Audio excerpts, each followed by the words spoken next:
తన తండ్రి ఒక senior and most successful lawyer అయినప్పటికీ కూడా తనకంటూ ఒక గుర్తింపు దక్కాలనే ఉద్దేశంతో ఇంకొక సీనియర్ లాయర్ దగ్గర అసిస్టెంట్ గా చేరి తన వర్త్ని ప్రూవ్ చేసుకోవడం కోసం ఎదురు చూస్తున్న నేహాకి ఒక కేసు దొరుకుతుంది.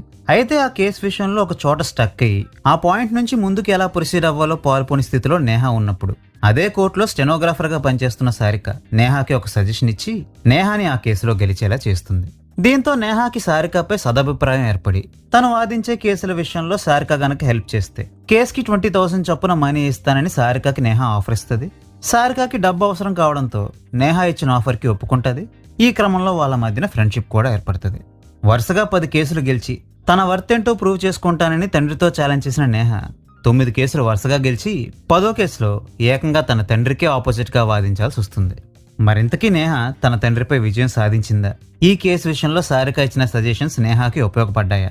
అసలు తండ్రి కూతుర్లని అపోనెంట్స్ గా మారేలా చేసిన ఆ కేసు ఏమిటో, ఆ కేసుతో సారికకి ఉన్న సంబంధం ఏమిటో తెలియాలంటే ఈ మూవీని చూడాల్సిందే. న్యాయం ఎవరి పక్కన ఉంటే వాళ్ళే గెలుస్తారనేది నమ్మకం. బట్ ఎవరు కేసు గెలిస్తే వాళ్ళే కరెక్ట్ అని సొసైటీ భావిస్తోందన్నది వాస్తవం. ఈ పాయింట్ ని బేస్ చేసుకుని ఒక ఇంట్రెస్టింగ్ సిచ్యువేషన్ ని క్రియేట్ చేసి దాని చుట్టూ ఒక ఎంగేజింగ్ డ్రామాని నడిపించాలనుకోవడం నాకు నచ్చింది. కానీ చాలా పొటెన్షియల్ ఉన్న ఐడియాని తీసుకొని కూడా దాన్ని పూర్తి స్థాయిలో యూటిలైజ్ చేసుకోలేకపోవడం నాకు కొంచెం డిసప్పాయింటింగ్ గా అనిపించింది. చాలా స్ట్రాంగ్ సెటప్ ని పెట్టుకుని ఒక ఇంట్రెస్టింగ్ కేసుని తీసుకుని ఆ కేసుని సాల్వ్ చేసే క్రమంలో ప్రొసీడింగ్స్ ని చాలా కన్వీనియంట్ గా డిజైన్ చేసుకుని ఏదో ఒక విధంగా చుట్టేసి కేసుని క్లోజ్ చేసాం అనిపించేయడం ఈ మూవీకి మెయిన్ డ్రాబ్యాక్. ఈ ఒక్క పాయింట్ ని గనక కరెక్ట్ గా హ్యాండిల్ చేసి ఉంటే ఈ మూవీ ఇంకో లెవెల్కి వెళ్ళి ఉండేది. బట్ ఎక్కడ ఫోకస్ పెట్టాలో అక్కడే కంగారు పడడంతో ఎగ్జిక్యూషన్ వైజ్ ఈ మూవీ నన్ను సాటిస్ఫై చేయలేకపోయింది. అండ్ రైటింగ్ వైజ్ కూడా ఈ మూవీలో అక్కడక్కడ కొన్ని లోపాలు కనబడతాయి.